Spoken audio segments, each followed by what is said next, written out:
सबको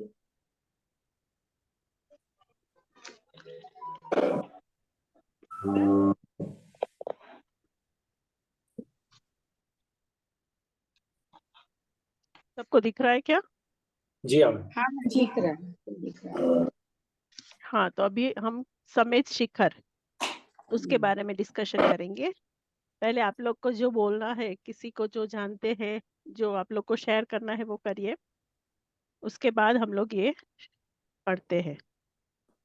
एनीबॉडी नहीं, वांट्स मैं टू कभी शेयर? गई नहीं हूँ, मैंने बहुत सुना है, लेकिन मैंने अभी तक देखा नहीं है, इसलिए मैं कुछ नहीं कह सकती। अच्छा, और किसी ने? मैं 2 बार गया हूँ। अच्छा, तीर्थंकरों ओके, का निर्माण का स्थान है हाँ, and spread over 21 to 22 kilometres है। नीचे हम्म, तलहटी से लेके ऊपर पूरा घूम के पार्श्वनाथ टोंक से होके नीचे आएंगे तब तक। बराबर। और सुबह जल्दी निकलते हैं तो ही करेक्ट टाइम से पहुंचते हैं और दर्शन सब करके आराम से आ सकते हैं। बराबर। और मैंने ये सुना है कि ज्यादा यहाँ पर तीर्थंकर जो है, करीब 22 तीर्थंकरों का ये तीर्थ स्थान माना जाता है। निर्वाण कल्याण स्थल। स्थल है। 20 निर्वाण स्थल। तीर्थंकरों का निर्वाण स्थल है। यस। और कुछ शेयर करना चाहते हैं? बिहार के हजारीबाग जिले का महत्वपूर्ण स्थान है।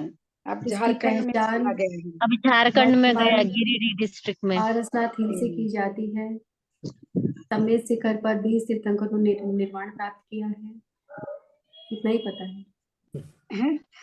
और ये पहाड़ पर्वत की यात्रा शुरू करने से पहले नीचे भूमिया जी की का भौमिया मंदिर जी है। के दर्शन करने पड़ते हैं और उधर नारियल हाँ, चढ़ाते हैं। फिर करते हैं, नहीं तो ऐसा माना जाता है कि नहीं होता मानते है हैं उधर। कि रास्ता, हाँ, हाँ, वो यात्रा पूरी नहीं होती और सब रास्ता हाँ, गुम जाते हैं, भूल भूल जाते जाते हैं हैं। अपन।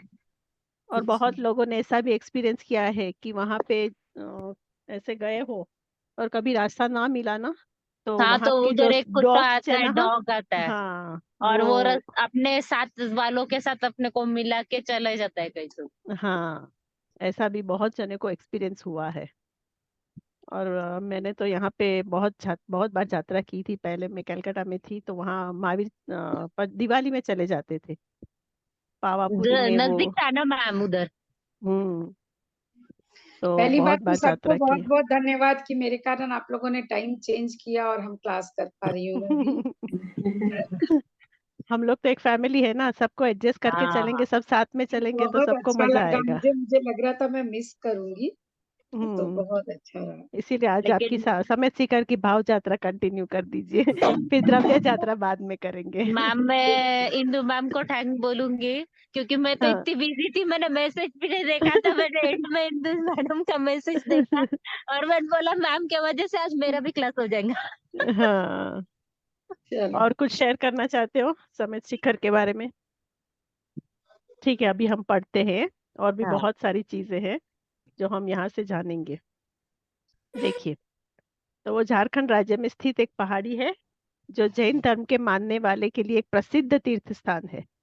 राज्य झारखंड, जिला गिरिडीह।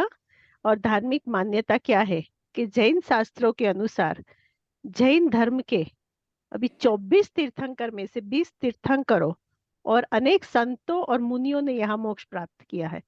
तो अभी जब तीर्थंकर की बात आई, तब मैक्सिमम 24 में से 20 तो यहाँ पे उन्होंने, यहाँ से निर्वाण हुआ है और सिद्ध क्षेत्रों को प्राप्त किया है, यहाँ से मोक्ष की प्राप्ति की है। तो इसीलिए समेत शिखर को सिद्ध क्षेत्र भी कहते हैं। This is one of the very important point. फिर उसकी विशेषताएं क्या है? तो जैन धर्मशास्त्र में लिखा है कि अपने जीवन में समेत शिखर तीर्थ की एक बार यात्रा करने पर मृत्यु के बाद व्यक्ति को पशु योनि और नरक प्राप्ति नहीं होती। ये मान्यता है, ये सब जगह लिखी हुई है, पर अपने कर्म ऐसे होंगे तो ये होगी ही नहीं। इसके संबंधित लेख क्या है? जैन धर्म तीर्थंकर, जैन धर्म के सिद्धांत, ये सारे आप पढ़ सकते हो। अभी अन्य जानकारी में देखेंगे तो जैन धर्म में प्राचीन धारणा है कि सृष्टि रचना के समय ही समेत शिखर और अयोध्या, इन दो प्रमुख तीर्थों का अस्तित्व रहा है। मतलब इनको शाश्वत माना जाता है। इसका अर्थ यह है कि इन दोनों का अस्तित्व सृष्टि के समानांतर है। इसीलिए इनको अमर तीर्थ माना जाता है। ठीक है, यहाँ तक सबको क्लियर है? कुछ डाउट है? No ma'am. ये अयोध्या को क्यों जोड़ा इनसे के साथ?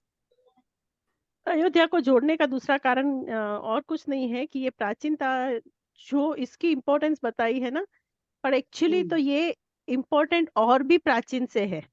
पर यहाँ पे अयोध्या तो बहुत मतलब अयोध्या रिलेटेड जो रामायण हुआ था तो वो तो बहुत बाद का है। पर अगर हम देखेंगे ऋषभ देव भगवान और अनंत काल चक्र में पहले जो तीर्थंकर हुए हैं तो उन सब के बारे में देखें तो मैक्सिमम यहाँ पे ही सबका ये निर्वाण स्थान होता है। तो इस तरह से ये यहाँ ऐसे दिखाना चाहते हैं कि ये भी शाश्वत तीर्थ है। अयोध्या जैसे वो लोग मानते हैं वैसे ये भी है। ओके। ठीक है, अभी नेक्स्ट सॉरी, अभी भारत के झारखंड राज्य के गिरिडीह जिले में छोटा सा नागपुर पठार पर स्थित एक पहाड़ी है जो विश्व का सबसे महत्वपूर्ण जैन स्थल भी है। समेत शिखर जी के रूप में चर्चित इस पुण्य क्षेत्र में जैन धर्म के 24 में से 20 तीर्थंकर सर्वोच्च जैन गुरु मतलब इस अवसर पे निकाल के उन्होंने मोक्ष प्राप्त की थी। बाकी के कौन रहे? 23वें तीर्थंकर भगवान पार्श्वनाथ ने भी निर्वाण प्राप्त किया था। माना जाता है कि 24 में से 20 तीर्थंकर में जैन तीर्थंकर ने यहाँ पर मोक्ष प्राप्त किया था। 1350 मीटर या 4430 फुट ऊंचा यह पहाड़ झारखंड का सबसे ऊंचा स्थान भी है। क्लियर? यस। अभी स्थिति कोई पढ़ना चाहेगा? मैं पढ़ देती हूँ। एक एक पैरा पढ़िए, उसको एक्सप्लेन करिए, फिर आगे बढ़िए। किसी को ठीक। कुछ डाउट हो तो वो क्लियर करके आगे बढ़ना है हमको, ऐसे ही नहीं बढ़ना है। शिखर जी जैन धर्म के अनुयायियों के लिए एक महत्वपूर्ण तीर्थ स्थल है। पारसनाथ पर्वत विश्व प्रसिद्ध है। यहाँ हर साल लाखों जैन धर्मावलंबी आते हैं।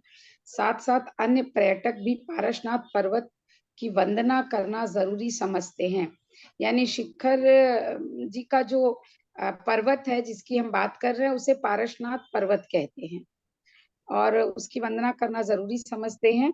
गिरिडीह स्टेशन से पहाड़ की तलहटी मधुबन तक क्रमशः 14 और 18 मील है। पहाड़ की चढ़ाई उतराई तथा यात्रा करीब 18 मील की है। यानी चढ़ना और उतरना दोनों मिलाकर के 18 मील की यात्रा होती है। संवेद शिखर जैन धर्म को मानने वालों का एक प्रमुख तीर्थ स्थान है। यह जैन तीर्थों में सर्वश्रेष्ठ माना जाता है। इसका कारण शायद यही है कि जैन धर्म शास्त्रों के अनुसार जैन धर्म के 24वें तीर्थंकरों में से 20 तीर्थंकरों और अनेकों संतों एवं मुनियों ने यहाँ मोक्ष प्राप्त किया है। तो ये बहुत कम, कोई भी दूसरा कोई ऐसा स्थल नहीं है भारत में जहाँ इतने तीर्थंकरों ने एक साथ मोक्ष प्राप्त किया हो। और भारत में नहीं, पूरे यूनिवर्स में नहीं है। हाँ, भारत में ही, बाकी तो बाहर तो कहीं है नहीं। हाँ, हाँ। इसलिए यह सिद्ध क्षेत्र कहलाता है और जैन धर्म में इसे तीर्थ राज यानी तीर्थों का राजा भी मुझे लगता है शायद इसी दृष्टि से कहा जाता होगा। और यह तीर्थ भारत के झारखंड, पहले जो कि बिहार के अंदर आता था, अब वो प्रदेश झारखंड हो गया है। बिहार 2 टुकड़ों में बट गया है। तो यह तीर्थ भारत के झारखंड प्रदेश के गिरिडीह जिले में मधुबन क्षेत्र में स्थित है। यह जैन धर्म का प्रमुख तीर्थ है। इसे पारसनाथ पर्वत के नाम से भी जाना जाता है। यस, अभी कंटिन्यू करिए। ये समझ में आ गया ना सबको? ये तो सबको क्लियर है ना? जी। हाँ, now will continue with the second para. समेत शिखर तीर्थ या पारसनाथ पर्वत का तीर्थ क्षेत्र के साथ ही पूरे भारत में प्राकृतिक, ऐतिहासिक एवं धार्मिक महत्व रखता है। यानी समेत शिखर जो है या पारसनाथ पर्वत जिसकी हम बात कर रहे हैं तीर्थ क्षेत्र की, तो यह सिर्फ धार्मिक दृष्टि से ही नहीं, जैन धर्म की दृष्टि से ही नहीं, बल्कि प्रकृति, यहाँ की जो प्राकृतिक सौंदर्य है और इतिहास की दृष्टि से भी और धर्म की दृष्टि से भी इसका महत्व, यानी तीनों दृष्टियों से इसका बहुत महत्वपूर्ण स्थान माना गया है। और जब भी हम किसी पहाड़ की बात करते हैं तो समुद्र तल से उसकी ऊंचाई को हम लेते हैं। तो यह समुद्र के तल से 520 फीट की ऊंचाई पर लगभग 9 किलोमीटर की परिधि में फैला है। इसीलिए इसको कहा गया है कि 9 इंटू 2 यानी चढ़ना और उतरना 18 किलोमीटर, पूरा 18 किलोमीटर माना गया है। इसीलिए समेत शिखर स्थित पारसनाथ पर्वत की उत्तरी पहाड़ियों एवं 18 मील, 18 मील था, 18 किलोमीटर नहीं, 27 किलोमीटर। किलोमीटर और माइल्स में, मील में क्या फर्क है? 1.5 किलोमीटर इज इक्वल टू 1 माइल। अच्छा, लेकिन ऊपर 18 मील दिया था। मील है, नॉट हाँ, किलोमीटर। 18 मील दिया था और यहाँ 9 किलोमीटर दे रहे हैं। नहीं, तो 9 का डबल 18 होता है, इसलिए मैंने सोचा कि माइल्स के हिसाब से वैसा ही हुआ। नहीं क्योंकि ऊपर मील दे रहे तो फिर मील और 9 किलोमीटर का कैसे होगा परिधि में? अगर मैथ्स की दृष्टि से देखें तो पूरी परिधि अगर 9 किलोमीटर है तो फिर 18 मील की यात्रा चढ़ाई और उतराई में है, यानी कि इसकी नीचे की परिधि की बात ये कर रहे हैं ना। ठीक है। समेत शिखर तीर्थ पारसनाथ पर्वत की उत्तरी पहाड़ियों एवं प्राकृतिक दृश्यों के बीच स्थित तीर्थ स्थान है। यहाँ पर प्राकृतिक हरियाली और प्रदूषण मुक्त वातावरण के मध्य स्थित गगनचुंबी मंदिरों की श्रृंखला लोगों को अपनी ओर आकर्षित करती है। तो इसमें जो 3 बातें दी थी, प्राकृतिक, ऐतिहासिक और धार्मिक। तो प्राकृतिक हो गया कि पहाड़ियों का दृश्य जो है बहुत सुंदर है, प्राकृतिक हरियाली है, प्रदूषण मुक्त है। ऐतिहासिक दृष्टि से यहाँ जो मंदिर बने हुए हैं, गगनचुंबी मंदिर है, वो निश्चित ही इतिहास की ओर हम संकेत करते हैं। और चूंकि जैन धर्म का तीर्थ स्थान है, इसलिए धार्मिक दृष्टि से भी, यानी तीनों बात को इस पैराग्राफ में इंगित किया गया है। इस तरह यह तीर्थ क्षेत्र भक्तों के मन में भक्ति एवं प्रेम की भावना को जगाता है तथा उनको अहिंसा और शांति का संदेश देता है। आगे पढ़ूं मैं? यस यस यस, समझ में आ गया ना। यहाँ तो कोई और क्लैरिफिकेशन की जरूरत नहीं है जी। अभी। प्राचीन अमर तीर्थ, अब शुरू में जो दिया कि इसको अमर तीर्थ कहा जाता है, कि इन दोनों को ही अमर माना गया है, अयोध्या और समेत शिखर को। तो यहाँ पर इसके लिए हम इसके परिभाषित करने की कोशिश की है कि इसको किस तरह से हम अमर तीर्थ मानते हैं। तो जैन धर्म में प्राचीन धारणा है कि सृष्टि रचना के समय से ही समेत शिखर और अयोध्या, इन 2 प्रमुख तीर्थों का अस्तित्व रहा है। इसका अर्थ यह है कि इन दोनों का अस्तित्व सृष्टि के समानांतर है। सृष्टि के समानांतर कहने का अर्थ यहाँ यह है कि जब सृष्टि की रचना मानते हैं और उसी समय से इन दोनों तीर्थों को भी हम मानते हैं, यानी इनका अस्तित्व, इनका एग्जिस्टेंस जो है सृष्टि के आरंभ काल से ही माना गया है। इसलिए इनको अमर तीर्थ कहा जाता है, क्योंकि आदि और अंत की बात हम सृष्टि की करते नहीं है। जैन धर्म ऐसा मानता है कि आदि और अंत नहीं है, कोई भी चीज कभी सृष्टि आरंभ होकर कभी खत्म नहीं होती, ये जैन तीर्थ के हिसाब से। तो इसलिए अगर ये शुरू से है तो ये अंत तक इनका कभी, ये मरेंगे नहीं, ये तीर्थ कभी खत्म नहीं होंगे। इस दृष्टि से इनको अमर तीर्थ माना है, जो हमेशा था और हमेशा रहेगा। प्राचीन ग्रंथों में यहाँ पर तीर्थंकरों और मैम अभी वही चल रहा था, वो लाइन खत्म नहीं हुई। हाँ, प्राचीन ग्रंथों में यहाँ पर तीर्थंकरों और तपस्वी संतों ने कठोर तपस्या और ध्यान द्वारा मोक्ष प्राप्त किया है। यही कारण है कि जब समेत शिखर तीर्थ यात्रा शुरू की जाती है, नेक्स्ट पेज मैम,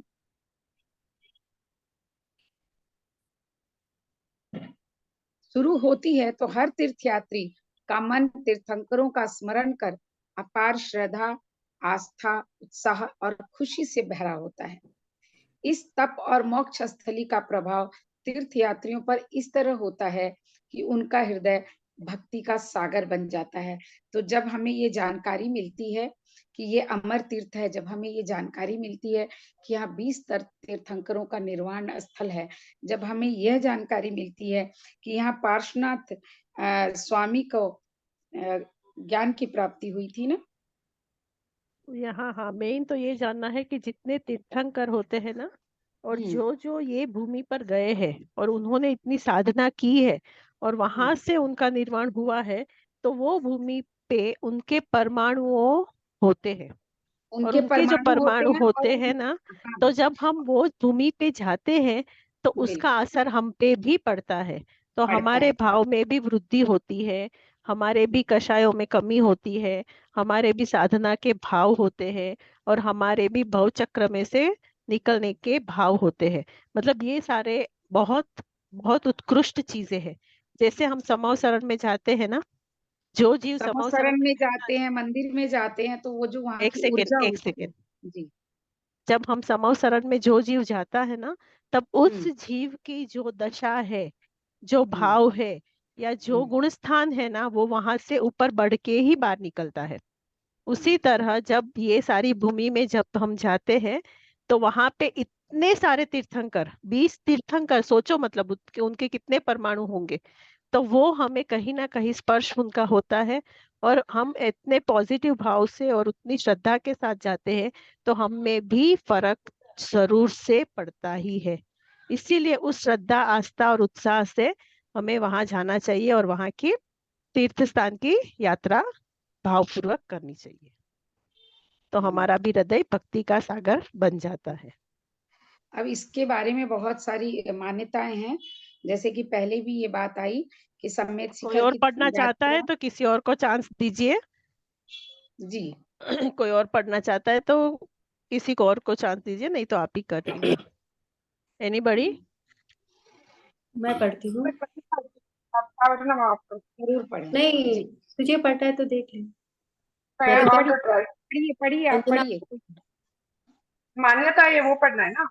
हाँ। हाँ जैन धर्म शास्त्रों में लिखा है कि अपने जीवन में सम्मेद शिखर तीर्थ की एक बार यात्रा करने पर मृत्यु के बाद व्यक्ति को पशु योनि और नरक प्राप्त नहीं होता। समझ में आया? ये एक बहुत इंपॉर्टेंट पॉइंट क्यों? है। देखो, हमारे जो चार गति है ना, उसमें तिर्यंच गति और नरक गति, ये दो बहुत अशुभ गतियां हैं। यहाँ पे जाके जीव को असह्य वेदना और दुख को भोगना पड़ता है। तो जब हम यहाँ पे ऐसे स्थान में जाके शुभ कर्म को बांधते हैं, तो हमारे देखो पशु योनि और नरक यानी तो ऐसे ही कट सकती है। मतलब हमारे बहुत ऊंचे जाने के चांसेस होते हैं।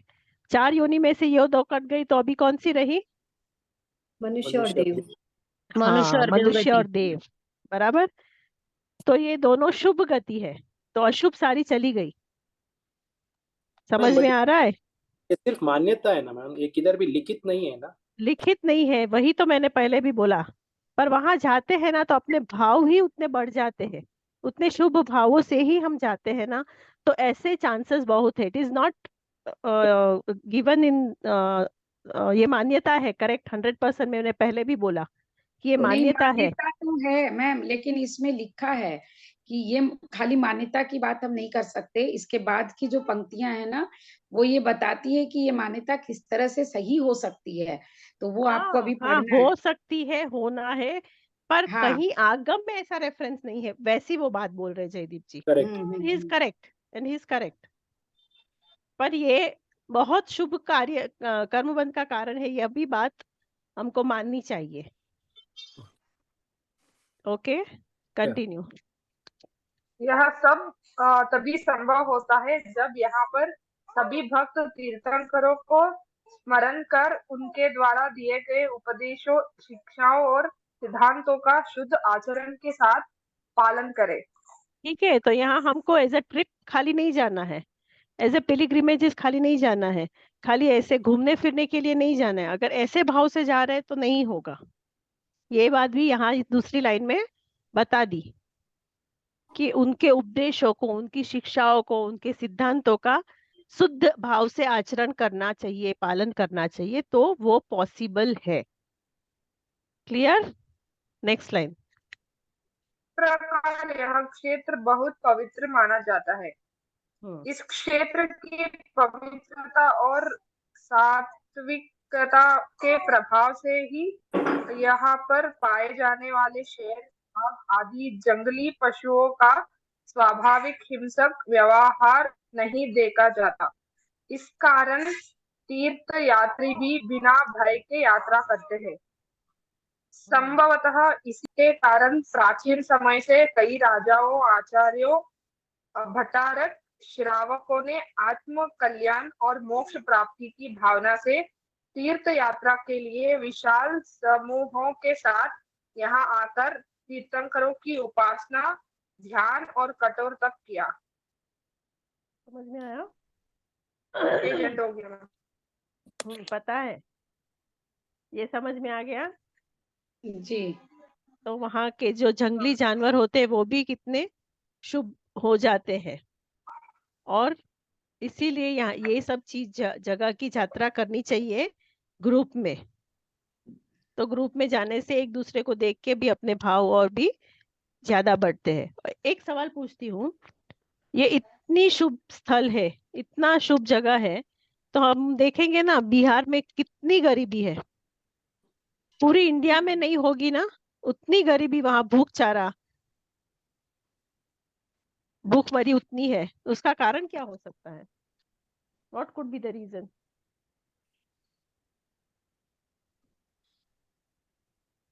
M I audible? यस आप मैम, ऑडिबल हैं, लेकिन भूखमरी का कारण बिहार में इतनी अगर दरिद्रता, इतनी गरीबाई, जहाँ पे 20-20 दरिद्रता, तीर्थंकर को जितनी निर्वाण स्थान दरिद्रता हुआ है। बिहार में है मैम, उससे ज्यादा वहाँ अमीरी भी है, लेकिन वहाँ शिक्षा की बहुत कमी है, और शिक्षा की कमी से वहाँ दरिद्रता की बात कही जा सकती है। अमीरी है ना, अमीरी आप नहीं बोल सकते, क्योंकि मैक्सिमम क्राउड जो है ना, लोकल क्राउड जो है ना वहाँ का, वो पूरा गरीब ही है। मैम वो इलिटरेट ऐसा ज्यादा है नहीं है उधर। मैम, मैं बिहार की हूँ, और बिहार में मैं 25 साल रही। वहाँ ऐसा नहीं है जैसा हम सोच रहे हैं। ये कौन है बुज्जू माँ? अपने आप को म्यूट कर दीजिए प्लीज। और कोई कारण? हाँ, आप क्या बोले? आप 25 साल रहते थे और? नहीं, मेरा जन्म वही हुआ है, पढ़ाई वही हाँ, हुई है, और अभी भी जाती हूँ, तो ऐसा मुझे नहीं लगता है कि वहाँ सबसे ज्यादा दरिद्रता है। मैं ऐसा नहीं मानती हूँ, बिल्कुल नहीं है। अच्छा, वहाँ जो लोग क्राउड है, आपने कभी यात्रा नहीं गए है ना? हाँ, आप यात्रा करिए फिर समझेगा आपको। नहीं, मैंने बहुत यात्रा कर की है वहाँ। हम साल में नहीं, 3 बार यात्रा समय करते थे, शिखर जी गिरिडीह की गई हूँ। यात्रा कीजिए आप। हाँ, समय शिखर जी तीर्थ यात्रा कीजिए। जब आप नहीं, तीर्थ तीर्थ यात्रा यात्रा करेंगे बहुत की तब है मैंने। पावापुरी गई हूँ, राजगीर तो हर साल साल में 3 बार गई हूँ। ऐसा नहीं है, मैंने यात्रा समेत शिखर नहीं गई, वो अलग बात है, लेकिन उसके अलावा मैंने वहाँ बहुत, और यात्रा मतलब तीर्थ यात्रा ही की है। तो और वहां पे आपको चंपापुर गई कभी हूँ कहीं कितनी बार। गरीबाई नहीं दिखी, गरीबी नहीं दिखी? नहीं, गरीबी दिखती है, वो गरीबी सब जगह दिखती है मुझे भारत में, खाली वही है ऐसा कुछ नहीं है। आप राजस्थान में चले जाओ, महावीर जी चले जाओ, वहां जो गरीबी दिखती है राजस्थान के तीर्थ स्थानों पर, वैसी गरीबी बिहार में नहीं है। ये जो भीख मांगने वाले होते हैं ना, वो खास करके तीर्थ स्थानों पर इकट्ठे हो वहां जाते पे हैं। चोरी भी बहुत होती है। इलिटरेसी बहुत है मैम वहाँ पे, वो इसलिए तो बहुत भाई है, मैंने कहा मैम लिटरेसी भी इलिटरेसी बहुत है उधर। नहीं, बहुत है। अशिक्षित हैं लोग, लेकिन शिक्षा के जो बड़े आयाम है वो भी वहीं से निकले हैं। आज नालंदा जितने भी साहित्य सदन आईपीएस बिहार में। ऑफिसर्स हैं, जितने आईपीएस ऑफिसर्स हैं, सारे बिहार के हैं, ज्यादातर बिहार के हैं। आप देखोगे तो वहाँ की जो शिक्षा पद्धति है बहुत सुंदर है, लेकिन हाँ, अशिक्षित बहुत है, इसमें कोई शक नहीं है। वो एक अलग चीज है, लेकिन वो मुझे ऐसा नहीं लगता कि वो स्पेशली बिहार में है, ऐसा बिल्कुल भी नहीं है। उत्तर प्रदेश में भी है, राजस्थान में भी वही स्थिति है, और कमोवेश मुझे तो बेंगलोर में भी ऐसा ही दिखता है, ऐसा कुछ नहीं है। बैंगलोर में ऐसा ऐसी गरीबी दिखती है अपने को? है मैम, उतनी है, बिल्कुल है। वो दिखती नहीं है क्योंकि हम गांव, हम वो जो हल्ली बोलते हैं ना, गांव में नहीं जाते हैं। मैं गांव गांव में घूमती हूँ, मैंने देखा है उस तरह से। तो अच्छा ठीक है, यहाँ भी चलो नेक्स्ट लिटरेसी की मोक्ष स्थान कंटिन्यू। मैम आप बताइए क्या है कारण? नहीं, एक तो ये बात बहुत सुनने में आई है, और हमने एक से नहीं बहुत जनों से सुनी है, कि वहाँ जो इतने सारे तीर्थंकर विचरे हैं, आए हैं, और ये सारे तीर्थंकरों को है ना, सारे जीव जब साधना के मोड में थे, साधना करते थे, तब उन लोग को बहुत परेशान किया गया है। अच्छा। उन लोग पे बहुत परीक्षा किए गए हैं। तो उसकी वजह से वो इतना वो जगह के लोगों में वो हो गया इतने अशुभ कर्म बांध दिए कि आज ये उसका फल उनको वो लोग भोग रहे हैं। ओके। ये सुना है मैंने ऐसी बातें। फिर भगवान जाने क्या सच है क्या झूठ है। और ठीक वो है। तो होता ही है, मतलब जब तीर्थंकर जैसे जीव है, उनको जब होते हैं ना, तब उनको कोई जानता नहीं है, उनको पहचानता नहीं है ना, तब उनके लिए बहुत, जैसे हमने महावीर स्वामी भगवान के चरित्र में पढ़ा ना कि उनको कितने उपसर्ग हुए थे। अनार्य देश में गए थे, यहाँ वहां, मतलब कितने हुआ, लाठियों का चार, पत्थरों का चार से मारा गया, फिर कुत्तों को छोड़ दिया जाता था। मतलब ऐसे तीर्थंकरों को नहीं होता है, पर इस काल चक्र हुंडा अवसर्पिणी काल की वजह से यहाँ पे बहुत हुआ है, और उनकी अशातना बहुत हुई है। ये एक कारण है कि वहां उनने ज्ञानी होने के बाद, उतनी अशातना करने के बाद, ये लोग को ज्ञान प्राप्त नहीं हो रहा है, मतलब लिटरेसी आती ही नहीं है। चाहे इतने बोल रहे हैं ना कि इतने सारी चीजें हैं, इतने सारी संस्थाएं हैं, फिर भी वो लोग नहीं ले पा रहे हैं उसका फायदा। हो सकता है मैम। चलो, मोक्ष स्थान कंटिन्यू संजना। जैन नीति शास्त्रों में वर्णन है कि जैन धर्म के 24 तीर्थंकरों में से प्रथम तीर्थंकर भगवान आदिनाथ अर्थात भगवान ऋषभदेव ने कैलाश पर्वत पर, 12वें तीर्थंकर भगवान वासुपूज्य ने चंपापुरी, 22वें तीर्थंकर भगवान नेमिनाथ ने गिरनार पर्वत, और 24वें और अंतिम तीर्थंकर। ये समझ में आ गया? ठीक है, ये पढ़ लीजिए। पावापुरी में भगवान महावीर ने पावापुरी में मोक्ष प्राप्त किया। शेष 20 तीर्थंकरों ने सम्यक शिखर में। तो ये समझ में आ गया ना? 24 में से अपने को यहाँ एकदम कैलकुलेशन दे दिया। सबसे पहले आदिनाथ का ऋषभदेव कैलाश पर्वत पर, फिर वासुपूज्य चंपापुरी, नेमिनाथ गिरनार, हमने लास्ट कल में कल ही पढ़ा था, और पावापुरी में महावीर स्वामी भगवान। इस तरह शेष 20 तीर्थंकर ने शिखर में मोक्ष प्राप्त किया। तो पूरे आपको सारे 24 तीर्थंकरों की भूमि मिल गई निर्वाण स्थान। कंटिन्यू। जैन धर्म के 23वें तीर्थंकर भगवान पार्श्वनाथ ने भी इसी तीर्थ में कठोर तप और ध्यान द्वारा मोक्ष प्राप्त किया था। अतः भगवान पार्श्वनाथ की टोंक इस शिखर पर स्थित है। यात्रीगण पैदल यात्रा करके अपनी यात्रा को सफल मानते हैं। आवागमन हेतु 200 से 300 रुपए में डोली भी मिलती है। पहाड़ी की ऊंची डगर सघन वनों से गुजरती है। अंतिम 3 किलोमीटर की चढ़ाई काफी दूर है। पहाड़ पर 9 किलोमीटर की चढ़ाई, सभी मंदिरों पर परिक्रमाओं में 9 किलोमीटर तथा उतराई 9 किलोमीटर, प्रकार कुल 27 किलोमीटर की पैदल यात्रा हो जाती है। परिचय।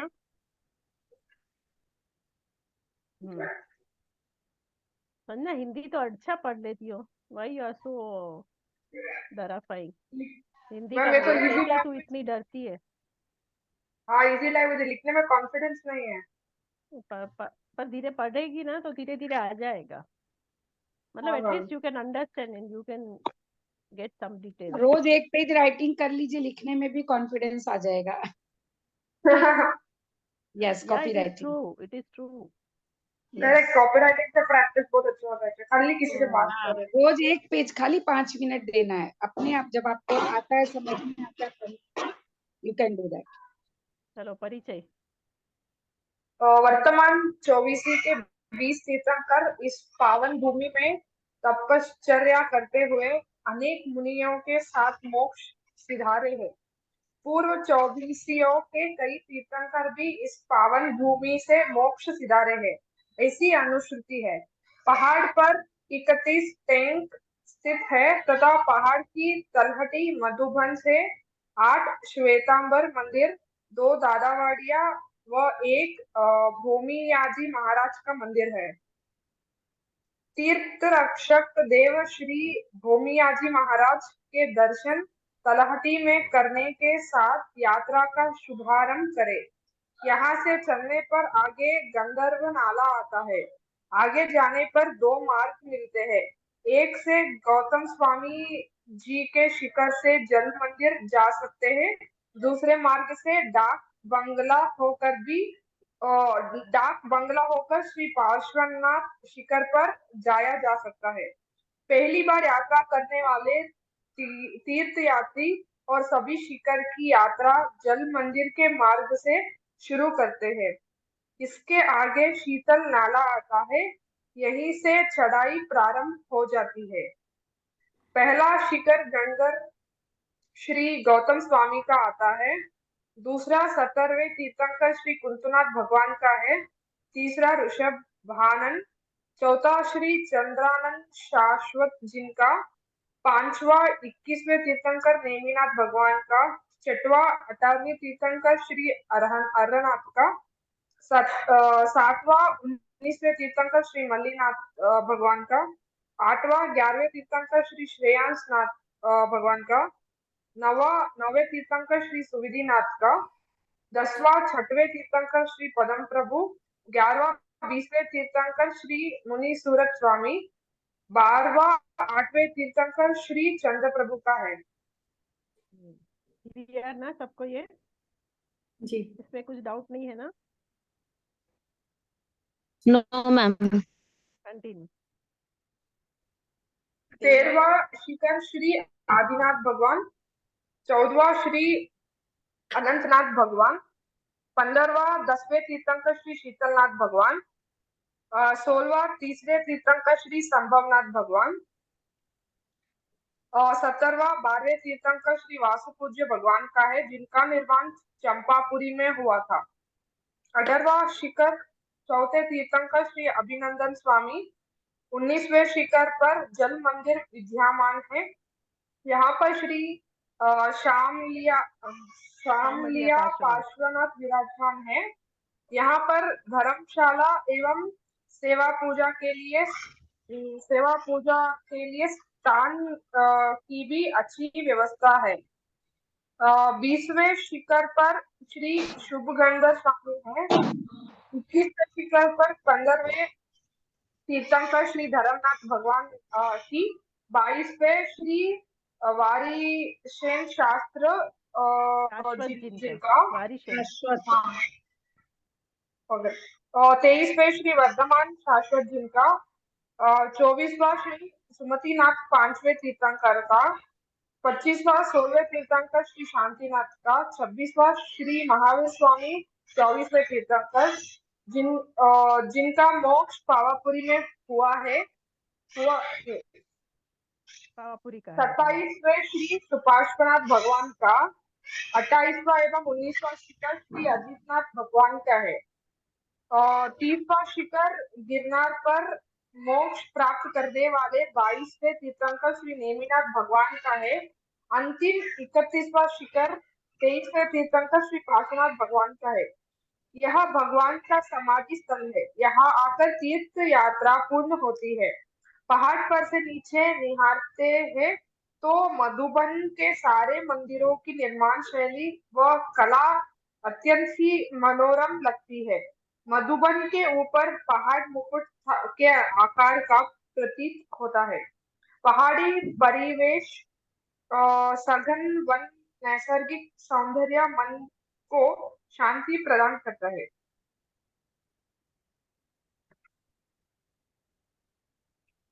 बस ये इतना शाश्वत तीर्थ ये पढ़ लीजिए, एक पेरा बाकी है। हाँ।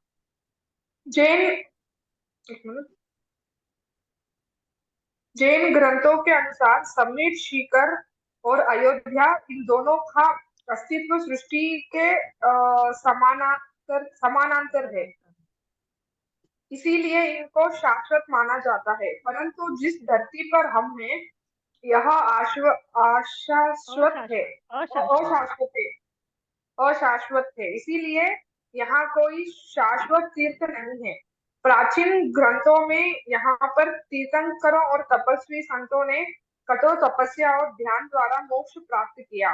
यही कारण है कि जब समेत शिखर तीर्थ यात्रा शुरू होती है तो हर तीर्थ यात्री का मन तीर्थंकरों का स्मरण कर अपार श्रद्धा, आस्था और उत्साह और खुशी से भरा होता है।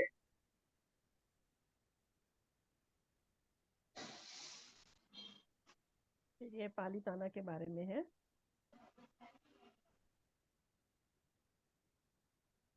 वो हम लोग कल करेंगे। टाइम हो गया है ना, तो पालीताना के बारे में कल करेंगे। मैम एक डाउट है। हाँ बोलिए। वो जो दिया हुआ था ना कि ये मंदिर इनका, ये मंदिर इनका, तो उस मंदिर पे उनको निर्माण मिला था क्या? वो जगह की उनकी टोक बनाई हुई है। ओके। सारे तीर्थंकर के चरण पादु। हाँ बोलिए जयदीप जी। पगलियां है सबके पैर। हाँ हाँ अच्छा। चरण पादुका है, सबके पगलियां वहां पे है। टोंग तो वो जस्ट ऐसे बनाया हुआ है, इसलिए हाँ टोंग बोल। हाँ हाँ हाँ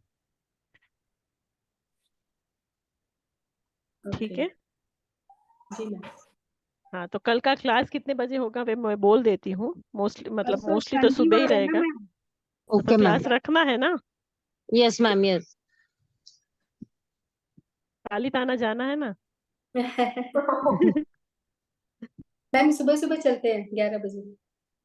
आई विल ट्राई। मुझे पहुंच के एक काम है, अगर वो काम बहुत जरूरी है जीवा का, वो खत्म हो जाएगा तुरंत क्लास रख देंगे। मैं ओके बोलती हूँ मैम। मोस्टली तो कॉलेज 11-11:30 को रख देंगे। मुझे भी जेपी नगर जैन कॉलेज जाना है, अभी समय का पता नहीं है। हाँ भेजेंगे समय तृप्ति मैम तो पता चलेगा। हाँ हाँ ठीक है ठीक है। और अटेंड कर सकते हैं तो कर लीजिएगा। वो कल मैं क्लास का टाइमिंग डालती हूँ।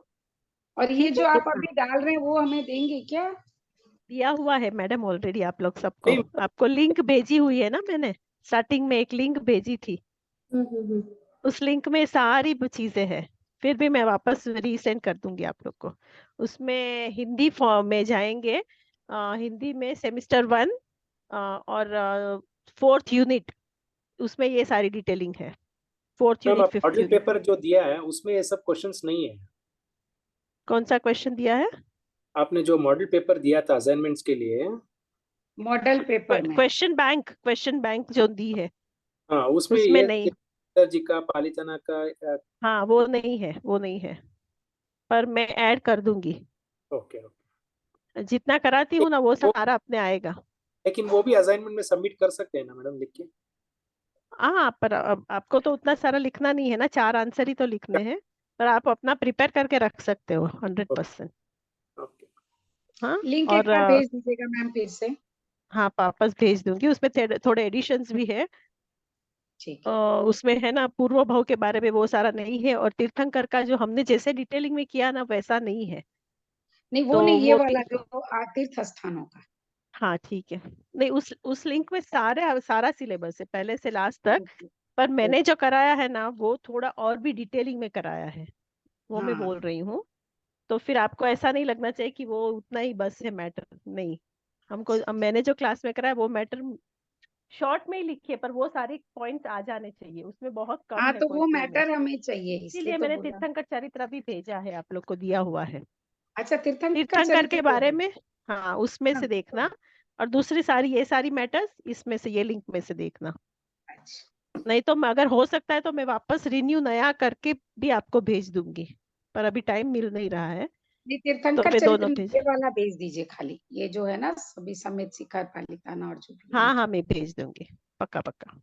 ठीक है, तो कल मिलते मेरे हैं। पास कुलकर का कोई नोट्स है तो मेरे को भी भेजिएगा, कुलकर। कुलकर का ना इंग्लिश में नोट्स है, हाँ वो भेज दूं चलेगा।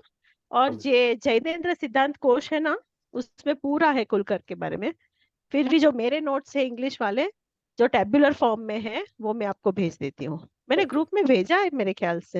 ये वो एक नहीं मिला मैम, मेरे कुलकर को क्लास भी मिस हुआ था, मैं रिकॉर्डिंग भी देखा किधर भी मेरे को लिंक नहीं मिला। ठीक है मैं भेज देती हूँ, नोट्स ही भेज देती हूँ। और ओके। किसी को कुछ चाहिए तो बोल दीजिएगा, और अपनी तैयारी मैम शुरू करने गंधर्व के लगेगा। बारे में बोल रहे थे। मैम कल की रिकॉर्डिंग चाहिए थी।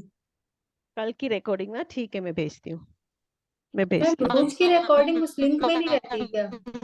कौन सी रिकॉर्डिंग? आज का वायरल होगा। तो जो हाँ हाँ हाँ। आपकी कोर्स की रिकॉर्डिंग है उसमें रहेगा ना, सारी रिकॉर्डिंग तो आती नहीं जाएगी नहीं, ना। मुझे डालना पड़ता है, मुझे अपलोड करना पड़ता है। कल तो वो की मैंने अपलोड, अपलोड नहीं की है, मैं कर दूंगी। अच्छा अच्छा, ओके ओके। कर दूंगी। उसके पहले की तो सारी अपलोडेड है, खाली कल की बाकी है। हाँ, कल मैं की कर और आज दूंगी। की हो जाएगी। हाँ हाँ, मैम दोनों हो गंधर्व जाए। के बारे में नोट्स चाहिए मैम। गंधर्व के बारे में अभी बाकी है ना, अपने क्लास भी बाकी है। हाँ प्रतीक जी लेने वाले हैं, उसके बाद हम लोग शेयर हाँ कर देंगे। ठीक है मैम। ओके। और कुछ ओके आपको कोई भी ये मेरे सब्जेक्ट में कोई भी प्रॉब्लम हो तो आप बोल दीजिएगा। और प्रिपरेशन चालू कर दीजिएगा, जनवरी 2 से अपनी एग्जाम शुरू हो जाएगी। जनवरी 2 सेकेंड। 2 4 6 सेकेंड वीक 7 या सेकेंड अभी से? डेट्स आ जाएंगे शॉर्टली। हाँ, पर दिसंबर टाइम है अभी आपके पास, पर तैयारी शुरू कर दीजिएगा। सारे सब्जेक्ट की नोट्स असाइनमेंट सब रेडी कर करके टाइम पे कीजिएगा, लेकिन फिर लेट हो जाएगा तो आप लोग को थोड़ा वो। आप लोगों ने जो क्वेश्चन बैंक दिया है उसमें ये नहीं पता चल रहा है कि कौन से क्वेश्चन, मतलब कौन सा क्लास में कितने, मतलब सेक्शंस में कितने मार्क्स का है वो। देखो, ए बी और सी सेक्शन होंगे, ठीक है। हाँ अभी हाँ, ए को छोड़ दीजिए, बी और सी है ना, 9 और 12 मार्क्स का होता है। तो ओके। 9 और 12 में बहुत फर्क नहीं है। हाँ आप वो जो तो, 9 मार्क्स के लिए पढ़ोगे वो 12 में भी एलोबरेट कर सकते हो, और 12 का पढ़ोगे वो 9 में भी लिख सकते हो। हाँ और हाँ जो आएंगे दूसरे क्वेश्चन जो 5 मार्क के लिए आएंगे, उसमें हाँ, जो है ना, वो मैं आपको सेपरेट दे दूंगी। जो क्वेश्चंस मैंने क्वेश्चन पेपर में डाले हैं, ऑलरेडी क्वेश्चन पेपर बन गए हैं, ऑलरेडी चले गए हेड ऑफिस में, मतलब जी वो जी, सब प्रोसेस हो गया है। तो ठीक है। उसमें जो सारे टॉपिक्स आएंगे, जैसे अभी आया तीर्थंकर सामान्य केवली और तीर्थंकर केवली का डिफरेंस, तो उसमें हाँ से एक एक लाइन का ही है, तो मैं बोलूंगी 10 लिखो, 8 लिखो, मतलब हाँ ऐसे हाँ, शॉर्ट में आ जाएगा। तो आपको तो पूरा पढ़ना ही है, फिर जिसमें ठीक भी है। आप लिख दो उस हिसाब से, वहां आपकी विवेक बुद्धि यूज कर लो। जी जी जी, जैसे 5 मार्क का है तो 1 पेज, सवा पेज जितना लिखो इंट्रोडक्शन और कंक्लूजन के साथ। 9 पेज हम्म, का है तो 4 पेज लिखो। 12 पेज, हम्म, 12 मार्क्स का है तो 5 साढ़े 5 पेज लिखो, 5 पेज। हम्म, देन आपका पेपर एकदम बराबर टाइम पे खत्म हो जाएगा। ठीक और है। यहाँ पे 1 सेकंड भी ज्यादा नहीं लेते, 9:30 को शुरू होगा, 12:30 को खत्म। 2 ही घंटा? 3 घंटा। 3 घंटा। 3 घंटा, हाँ ठीक है। आपको 2 में चाहिए तो मैं दे दूंगी। नहीं, मैं तो वही बोली, 2 ही घंटा कैसे होगा 2 घंटे में। 9:30 से 12:30 ठीक हमारे हिसाब से 3 घंटे होते हैं। है। ठीक है मैम। 9:30 से जी 10:30, 11:30, 12:30। ठीक है, तो उस तरह से तैयारी रखिएगा। अभी ऑफिशियल नहीं आई है डेट्स, पर वो आएगी तो आपको दे देंगे। एक दिन जी, एग्जाम, एक दिन छुट्टी, एक दिन एग्जाम, एक दिन छुट्टी, ऐसे रहेगा। तो आप लोग गुड। को तब आपकी टिकट भी करानी है, यहाँ आके रहना भी है। आपको रहने की और खाने की, जो आउट आउट ऑफ स्टेशन से आएंगे उनकी वो सारी व्यवस्था की जाएगी। ठीक है। ठीक है। हम लोग को 5-5 पेज बिल्कुल का मैम, वो तो मेरे हाँ, लिए 5 पेज तो नहीं लिख पाएंगे मैम। My God. आराम से लिख पाएंगे। अभी भगवान के परिचय के बारे में लिखोगे तो सोचो कितने परिचय और क्या है। मैम 5 पेज में क्या लिखे? याद नहीं कितने रहेगा। परिचय है? परिचय की 10 से 12 परिचय है। वो एक एक परिचय के बारे में लिखोगे, उसी में अगर आ महावीर जाएगा। भगवान के परिचय के बारे में लिखेंगे तो बहुत लंबा है।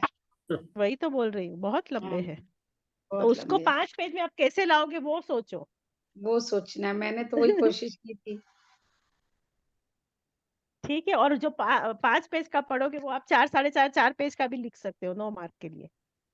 तो वैसे आपको तैयारी करनी है, ये आप लोग का मेन फर्स्ट पॉइंट सेमिस्टर सारे है, आने इसीलिए आप लोग चाहिए को। ना मैम। आप लोग पेज काउंट करोगे कि पॉइंट सारे आगे काफी है?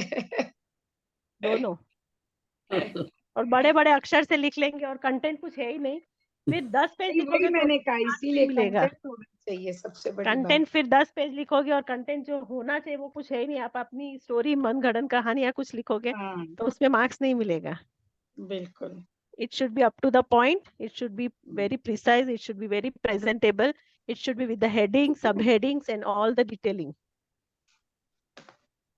अभी आप ओके, एमए कर रहे हो, पीएचडी वाले भी है, पर एमए कर रहे हैं तो उस हिसाब से आपको पोस्ट ग्रेजुएट की डिग्री चाहिए। उस हिसाब से यू शुड बी प्रेजेंटेबल। ठीक है। राइटिंग मत देखिएगा, बस राइटिंग मत देखिएगा। मैं कुछ नहीं देखूंगी। ठीक है, नहीं इतनी फास्ट लिखना पड़ता है ना, तो खाली राइटिंग मुझे नहीं देखना है, ये 2 एग्जामिनर्स करेक्शंस होते हैं। ठीक है, ठीक है। तो आपको कहाँ पे भी किसी के साथ भी कुछ भी ऊंच नीच नहीं होगी, उसका विश्वास रखिए। क्या बोल रहे थे जयदीप जी? हेड ऑफिस किधर है? Head office Banashankari. अच्छा अच्छा, कौन सा यूनिवर्सिटी का? बनशंकरी, जेजीआई, जैन JJI? यूनिवर्सिटी का। ओके। हाँ, जेजीआई के तो 13 ब्रांचेस है, बहुत सारे हैं यहाँ बैंगलोर में। हेड ऑफिस वहाँ जयनगर में नहीं है क्या, जेपी नगर वाला? अच्छा, एग्जामिनेशन सेंटर जेपी, का है। हाँ, एग्जामिनेशन सेंटर तो अपने कॉलेज के पीछे ही आएगा, यहाँ पे ये लालबाग में ही है। दूसरा और एक ब्रांच है पीछे, 2 मिनट के वहां पे ही आपको जाना है। साइंस एग्जाम वाला ना, लिखने वहां साइंस जाना वाला। है, करेक्शन के लिए हमको दूसरी जगह जाना पड़ता है। हाँ बोलिए इंदु जी। नहीं मैंने कहा वो जो साइंस वाला है उसमें है क्या एग्जाम? हाँ हाँ, एग्जाम वहां लिखने जाना है। वो ट्रेन जैसे रोड का कैंपस हाँ। नाम है वो वाला ना? हाँ मैम हाँ, हॉल आपको सब टिकट डिटेल वगैरह दी देंगे जाएगी, क्या? उसका फॉर्मेट पर टेंशन है मत वो करो, जो। क्या लिखना है उसकी टेंशन हाँ, करो, कहाँ लिखना है उसकी टेंशन मत करो। नहीं वो हॉल आपको टिकट कहीं पे वगैरह भी गुफा देंगे में भी क्या बिठा मैम? दे तो भी आप लिख लेना। क्या क्या मैंने कोमल? हॉल टिकट वगैरह देंगे क्या? हॉल टिकट, हाँ देंगे, सब होता है, बाकायदा सब कुछ होता है। आप कॉलेज लाइफ में ही हो, खाली कॉलेज लाइफ एंजॉय नहीं कर रहे हो। क्योंकि आप आते बंक करते, सब बैठते, सब साथ में रहते तो कॉलेज लाइफ एंजॉय करते, आप लोग ऑनलाइन कर रहे हो तो वो कॉलेज लाइफ एंजॉय नहीं कर रहे हो। वो मजा नहीं आया। एग्जाम में ठीक, आएगा, डोंट वरी, एग्जाम के समय में हम करेंगे। एग्जाम के समय में तो कुछ नहीं एग्जाम आएगा, ऊपर देखने का समय भी नहीं रहेगा, कुछ अनुभव करने का भी टाइम नहीं रहेगा। नहीं पेपर खत्म होने के बाद तो की जा सकती है ना मस्ती, हम नहीं हाँ, की। फिर हम लोग करेंगे, लास्ट डे एग्जाम खत्म होगी फिर हम लोग कुछ प्लान बनाएंगे, उस हिसाब से आप लोग अपना आने का जाने प्लान का बनाना। टिकट मत लो, जाने का टिकट मत बनाओ कोई। मत बनाओ नहीं, प्रोग्राम बना के पहले बोल दो, मत बनाओ फिर जाएंगे कैसे, तू छोड़ने जाएगी? सब जगह छोड़ेगी हमको। हाँ कुछ करते हैं। क्योंकि देखो सब लोग 1 तारीख को न्यू ईयर मनाएंगे, हम बैठ के पढ़ाई कर रहे होंगे, 2 तारीख हमारा एग्जाम है। इससे अच्छा न्यू ईयर क्या होगा जब हम जैन इसीलिए दर्शन बोल रहे पढ़ हैं। रहे होंगे। और भाई हमारा न्यू ईयर कल शुरू हो गया अभी, वो हमारा न्यू ईयर नहीं है 31 दिसंबर, करेक्ट, हमारा अभी शुरू हो गया, अभी शुरू हुआ दिवाली के बाद। यस, ठीक है, चलो बाय, ऑल द बेस्ट, जय ऑल द जिनेन्द्र। जय कल के जिनेंद्र। क्लास का मैं इन्फॉर्म करती हूँ, कल मिलते हैं। Good night ma'am. Good Thank you. Okay, night, thank you ma'am, good bye night. Bye. जय जिनेन्द्र। जय जिनेंद्र।